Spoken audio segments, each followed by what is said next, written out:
तो नमस्कार दोस्तों, कैसे हो आप सब। और आशा करता हूँ आप सभी बढ़िया होंगे, क्योंकि पानी बढ़िया बरस रहा है छत्तीसगढ़ में और मौसम एकदम ठंडा हो चुका होगा आपके तरफ भी।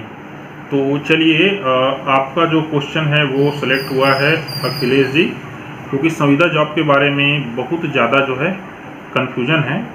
और आपका प्रश्न ये है कि सर, किसी कर्मचारी को अगर संविदा में सेवा समाप्त की जाता है तो क्या वह दूसरी जगह संविदा में फॉर्म भर सकता है या नहीं, और अनुभव प्रमाण पत्र उस कार्य का मान्य होगा कि नहीं। तो सबसे पहले ये थोड़ा से वर्तनी सुधार लीजिएगा। वो कर्मचारी है, कर्मचार जो है छूट गया है। तो चलिए देखते हैं। संविदा जो चीज़ होता है ना, उसको अंग्रेजी में कॉन्ट्रैक्ट बोला जाता है। कहने का मतलब है, आप जैसे कि कोई घर बनवा रहे हैं, आपने कोई मजदूर लिया और उसको बोला भाई कि मेरा घर 1 महीने तक जो है बन जाएगा, तो 1 महीने तक आप मेरे यहाँ काम करेंगे, मैं आपको इतना पैसा दूंगा। ठीक यही सरकार भी करती है, लेकिन सरकारें जो है ना, अपना पैसा बचाने के लिए जनता का, ये सीधी सी बात, शोषण है कहना चाहिए और कुछ नहीं है। वे जो है लंबे कार्य के लिए भी संविदा में कर्मचारी भर्ती करती है, जबकि ये सही नहीं है। जैसे कि जो स्वास्थ्य विभाग में जितने जो कर्मचारी रहते हैं, अधिकांशतः जगह में वो संविदा में रहते हैं, और कई बार वो हड़ताल भी करते हैं कि भाई हमको 8 साल 9 साल 10 साल हो गया संविदा में करते हुए, हमारी सेवा का विस्तार दो और हमको जो है रेगुलर करो करके।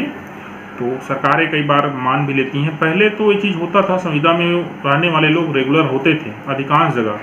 ये जितने भी जो वर्ग 3 और वर्ग 4 के पोस्ट हैं ना, ये लोग होते थे, इतना पक्का है, क्योंकि बहुत सारे ऐसे एग्जाम्पल हैं।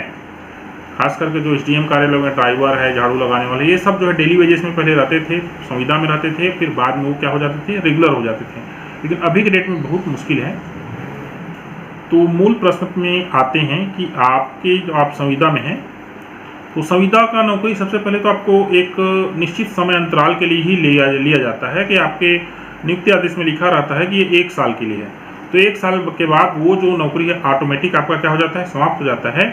उसके बाद अगर सरकार को ज़रूरत पड़ती है तो उसको क्या कर दी है, 1 साल के लिए या 2 साल के लिए, जितने भी समय के लिए हो, वो फिर से उसको क्या कर देती है, सेवा में आपका विस्तार देती है। ठीक है ना। जैसे 2 साल का संविदा, तो फिर 2 साल का आपको मिल गया, फिर 2 साल खत्म हुआ तो फिर 2 साल। तो ये हर 2 साल में क्या होता जाएगा, वो रिन्यू होता जाएगा। वो ऐसे करते करते आदमी जो है पूरा उम्र भर नौकरी कर लेता है।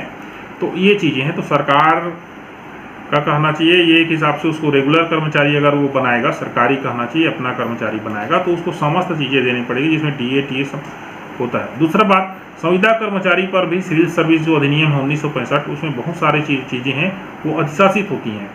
तो वे सरकारी कर्मचारी तो हैं, इतना तो बात पक्का है। अब आ जाते हैं, सेवा समाप्त किया जाता है। तो यहाँ पर समाप्त सेवा कई प्रकार से किया जाता है ना। इसमें जो लोग आज कर्मचारी हैं, गवर्नमेंट एम्प्लॉई हैं, उनको भी ये वीडियो अगर देख रहे हैं तो वो चीज़ को समझो। सेवा समाप्त किया जाता है का मतलब, यदि आपका कॉन्ट्रैक्ट पीरियड खत्म हो गया, संविदा समय खत्म हुआ और सेवा समाप्त हुआ, वो अलग मैटर है। आपको क्या कर दिया गया, बर्खास्त कर दिया गया। अब बर्खास्त भी कई प्रकार हो सकते हैं।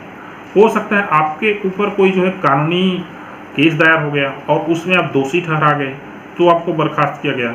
दूसरा है, आप लगातार अनुपस्थित हो गए, आप निलंबित हो गए।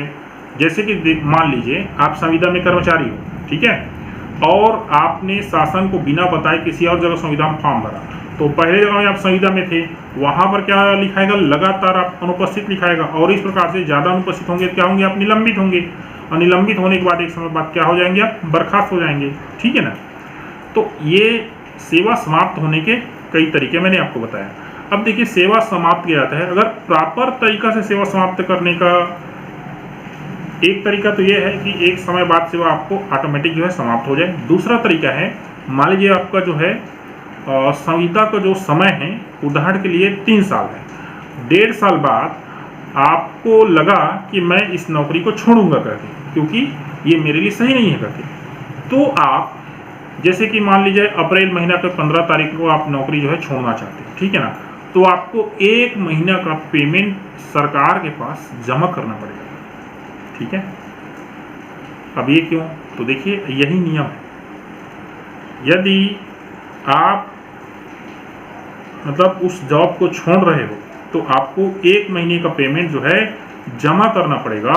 उसके बाद जो है आप उस जॉब से आपको जो है त्याग पत्र आपको नियमानुसार जो है वो मान्य होगा। अब आप कहेंगे सर मैं त्याग पत्र देके चला जाऊंगा तो अरे भाई आप ऐसा चला जाओगे तो कोई थोड़ी कुछ करेगा आपको भाई, है ना।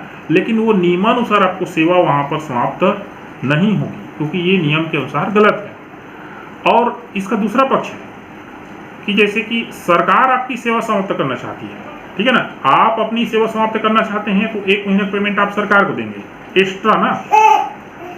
उसी तरह से यदि सरकार आपका सेवा समाप्त करना चाहती है उस कॉन्ट्रैक्ट पीरियड के पहले, तो सरकार आपको 1 महीने का एक्स्ट्रा पेमेंट देगी।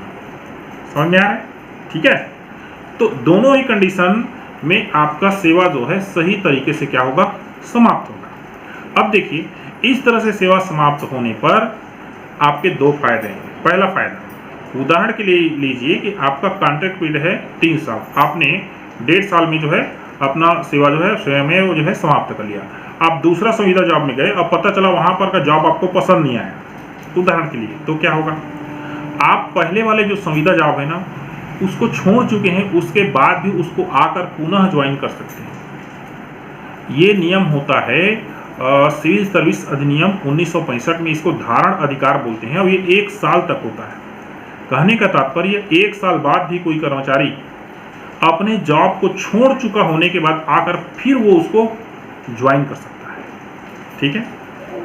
दूसरा, उस अवधि का जो है जो सर्विस पीरियड है वो अगला सर्विस में आपका जो है कार्य आएगा, चाहे वो संविदा जॉब हो, चाहे सरकारी हो, चाहे फिर वो डेली वेजेस पर, दैनिक वेतन पर, तीनों पर वो काम आएगा, बशर्ते उसमें अनुभव का अंक आपको दिया जा रहा हो। मेरे ख्याल से मैंने आपको जो है सही से इसको क्लियर कर दिया। तो अनुभव प्रमाण पत्र आपका तभी मान्य होगा जब आपने सही तरीका से, सही प्रोसेस से सेवा आपको जो है आपको समाप्त होगी। पहला तरीका है कि ऑटोमेटिक आपका सेवा समाप्त हो गया हो एक निश्चित पीरियड के बाद। दूसरा है आपने 1 महीने का पेमेंट सरकार के पास जमा कर सेवा समाप्त किया हो। दूसरा, सरकार ने आपको 1 महीना का एक्स्ट्रा पेमेंट देकर आपकी सेवा जो है समाप्त की हो। तीनों कंडीशन में ये चीज़ जो है लागू होता है। अगला बात है कि यदि बर्खास्त होंगे तो क्या जो है वो सर्विस पीरियड आपका मान्य होगा। तो देखो, यदि आप बर्खास्त हो ना तो कोई भी जो है जॉब निकलता है उसमें देख लीजिएगा कि नीचे में लिखा रहता है किसी से अगर बर्खास्त हैं तो आप उस जॉब के लिए योग्य ही नहीं होंगे, सेवा आपका गणना किया जाएगा। ये तो अनुभव का तो मारो गोली, आप उस कहना जी जॉब के लिए पात्र ही नहीं होंगे, अपात्र हो जाओगे। तो आपको क्या करना पड़ेगा, आपको अपना जो है रोजगार पंजीयन देना पड़ेगा और फिर आप जो है उस जॉब में जाएंगे। उस पर भी एक कंडीशन है। देखो, बाय द वे, आप एक संविदा से बर्खास्त हो गए और दूसरे संविदा को आप ज्वाइन कर रहे हो, क्लियर। अब वहाँ आपने ज्वाइन कर लिया, वहाँ आपने नहीं बताया कि मेरे को पिछला संविदा से बर्खास्त किया गया है करके, लेकिन अगर जिस कार्यालय में आपने ज्वाइन किया है उस कार्यालय की ध्यान में ये चीज़ आता है कि आप एक सेवा से पहले ही बर्खास्त हो चुके हैं, तो आपके ऊपर कानूनी कार्रवाई होगी। और कानूनी कार्रवाई का मतलब यही है कि आपने सेवा जो है जिस समय आपने फॉर्म भरा है तो अपना जानकारी छुपाया है और आपको तुरंत वहाँ से भी क्या कर दिया जाएगा, टर्मिनेट कर दिया जाएगा या फिर बर्खास्त किया जा सकता। ठीक है दोस्तों, तो मेरे ख्याल से आपको अब एक और प्रश्न हो जाता है कि बहुत सारे लोग पूछते हैं इसमें फॉर्म डालना चाहिए कि नहीं डालना चाहिए। देखो, फॉर्म बिल्कुल डालो, उसमें कोई दिक्कत नहीं है, लेकिन अगर गवर्नमेंट जॉब आपका लगता है ना तो इसमें से जंप कर जाओ, लेकिन तरीका स्पष्ट होना चाहिए। यदि आप संविदा में हो तो आपको नियमानुसार जो है सरकार से अनापत्ति प्रमाण पत्र लेकर नए जॉब के लिए अप्लाई करना पड़ेगा। ये प्रोसेस आप फॉलो करना मत भूलिएगा। अधिकांश लोग यही गलती करते हैं, एक जॉब में रहते हुए दूसरा जॉब फाइट कर देते हैं, जबकि उनके पास एनओसी रहता नहीं। एनओसी नहीं रहता, इसका मतलब है कि वो लोग रोजगार पंजीयन प्रमाण पत्र जमा करके वो जॉब फाइट कर लेते हैं, जबकि ये पूरी तरीके से अवैध है कहना चाहिए। आप एक जॉब में रहते हुए भी आपका जो है आप बेरोजगारी का जो है प्रमाण पत्र अपना दे रहे हैं। तो इस तरह से आप नए जॉब ज्वाइन कर लिए, कोई भी अपोजिट आदमी अगर आपके इस तरह से व्यवहार के लिए आपके खिलाफ कानूनी कार्रवाई करता है तो आप उस जॉब से टर्मिनेट हो जाएंगे। ठीक है दोस्तों, तो आशा है मेरी बातें आपको समझ में आ गई होंगी, और आ गई होंगी तो चैनल को सब्सक्राइब कीजिए, वीडियो को शेयर कीजिए। धन्यवाद। है।